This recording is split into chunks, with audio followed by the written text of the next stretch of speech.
umaga, habang naglalakad si Miko papunta sa paaralan, tila bitbit niya ang sarili niyang mundo. Tahimik, ngunit puno ng pag-asa. Sa bawat hakbang, makikita ang tapang at determinasyong humarap sa mga panibagong araw, kasama ang mga ngiti at araling naghihintay sa kanya.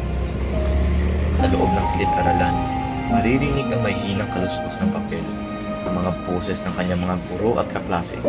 Doon, makikita si Miko, nakikibahagi. Sa tuwing nakikipagbiruan o nakikipaglaro siya sa kanyang mga kaklase, unti-unting nabubura ang mga gulit ng pagkakaiba. Sa mga sandaling iyon, si Miko ay hindi iba. Siya ay kaibigan, kaklase, at inspirasyon.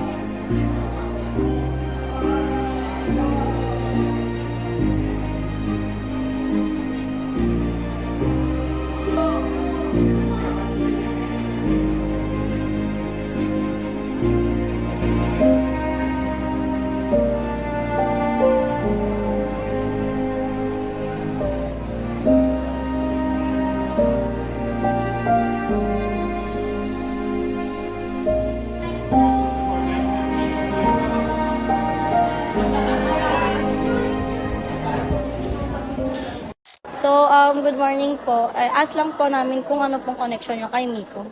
Ang connection ko kay Miko is actually is mabait naman siya, pero minsan lang is tinotopak siya kaya hindi namin naintindihan yung problema niya. Then binubully rin siya ng mga ibang classmates, pero normal lang naman siguro. Pero for me hindi siya normal kasi alam naman na nilang may kapansanan pero inaano pa rin nila. Pero mabait naman talaga siya and responsible siya sa mga gawain. And paano naman siya bilang kaklase? Okay lang na ano siya, pero minsan kasi makulit siya, hindi napapagsabihan. Yun nga, sabi niya, may sinabi ko, nabubuli. Nabubuli siya, pero minsan kasi may mga times na minsan nakangulit siya, kaya siya nabubuli.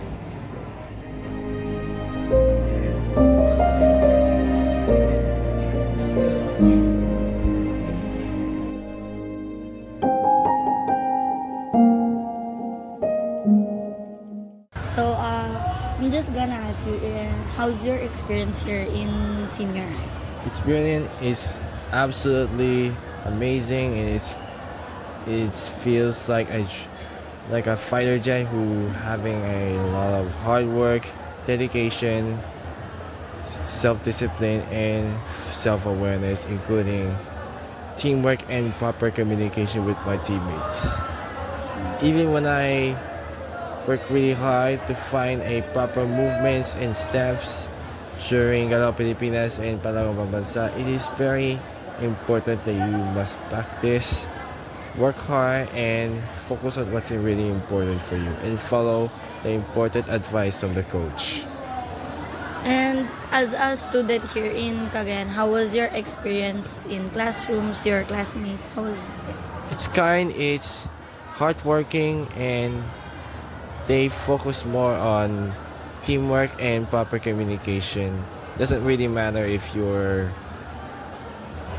facing a lot of troubles in life or having a massive difficulties, whatever you're trying to ask some questions or something like that, you should always trust them and communicate them as long as you give them some important suggestions. What really matters is you must show them with dedication and trust.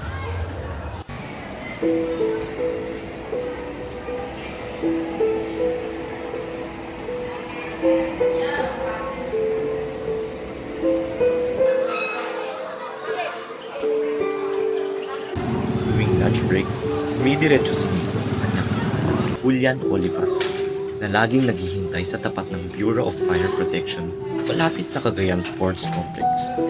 Doon sila sabay na kumakain. Walang masyadong salita, pero puno ng pag-unawa. Isang simpleng tagpo ng mag-ama na sa kabila ng tahimik na sandali, malinaw ang mensahe. Ang presensya ay sapat na para maramdaman ang pagmamahal.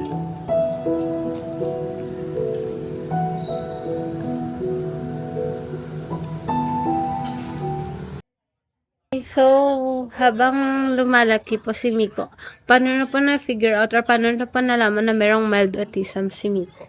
Pinatignan namin siya doktor. May 2 years old, pinatignan namin siya doktor. any symptoms po ba or signs na Medyo late development siya, makikita mo naman, hindi siya kagad makapagsalita.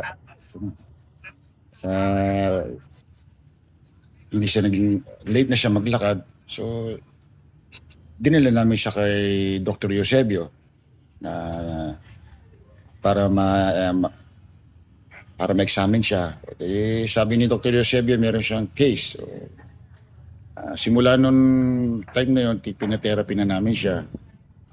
until ngayon po ba, ongoing po ba yung therapy niya? Hindi na kasi okay naman siya na. Pero yung simula nung na-diagnose siya na may mild autism siya, hanggang sa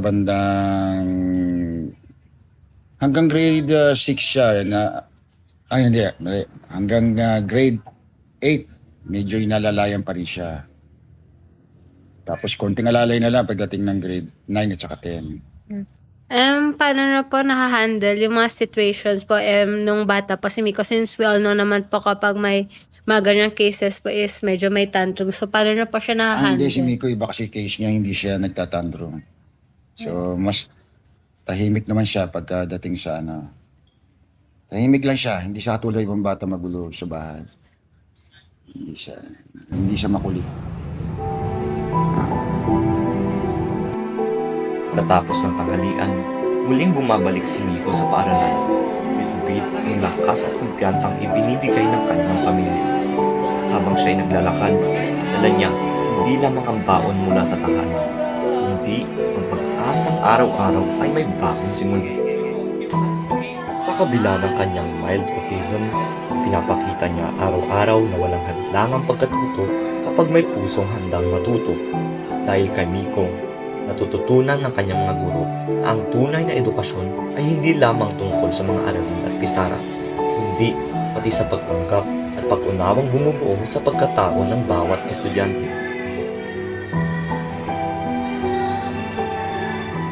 Good morning po, ma'am. Based po sa observations nyo, paano po nakikipag-interact si Miko sa classmates niya and paano po yung performance niya in your class?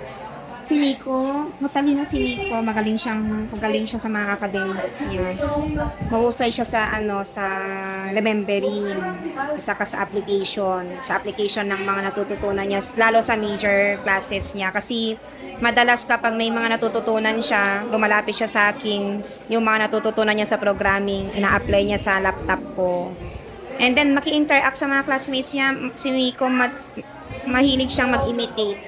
Ini-imitate niya kung paano yung magsalita yung mga classmates niya, paano makiparticipate sa klase, kaya ganyan siyang, kaya mahusay din ang performance niya sa loob ng klase dahil sa nakikita niya yung environment sa mga classmates niya. Very good siya sa loob ng klase. Saka, responsible siya sa mga academics niya.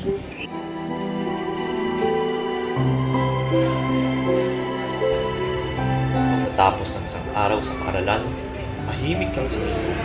Walang maraming salita, walang ingay, pero dama ang pagod, uwa at pag-asa. Si Miko na may mild autism ay paalala na ang tapang ay hindi kailangang ipagsigawan. Minsan, makikita ito sa simpleng pagtsatsaga, sa mga ngiting walang dahilan, sa pagharap sa araw-araw ng may buong loob.